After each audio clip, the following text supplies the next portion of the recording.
మరలా చెప్తున్నాను, యెహోవా యోసేపుకు తోడుగా ఉన్నాడు గనుక, యెహోవా యోసేపుకు తోడుగా ఉన్నాడు గనుక యోసేపుకు ద్రోహం చేసి యోసేపును అణిచివేయాలని, అవమానపరచాలని, యోసేపు మీద నిందలు వేసి యోసేపు చెడ్డవాడు అని అబ్బో ఎంత బాధ పెట్టాలనుకున్నారు అంత బాధ పెట్టారు. కానీ యెహోవా అతనికి తోడుగా ఉన్నాడు గనక అతని యొక్క ఎదుగుదలను ఏ ఒక్కడు కూడా ఆపలేకపోయాడు.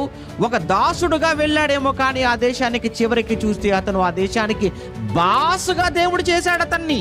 కారణం దేవుడు తోడుగా ఉండడాన్ని బట్టి జరిగినటువంటి కార్యం అది. మళ్ళీ చెప్తున్నాను, దేవుడు తోడుగా ఉండాలి.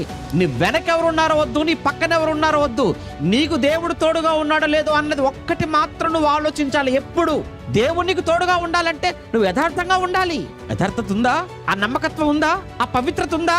ఆ భయం ఉందా? ఆ భక్తి ఉందా? దేవుడు అంటే ఆ భయము, భక్తి, పవిత్రత, యథార్థత నీలో ఉన్నంత వరకు ప్రపంచం అంతా ఒకవైపు ఉన్నాను, ఒక్కడు ఒకవైపు ఉన్నా చాలు, విజయం నీ వైపే. కారణం నీతో ఉన్నవాడు సర్వేశ్వరుడైన దేవుడు.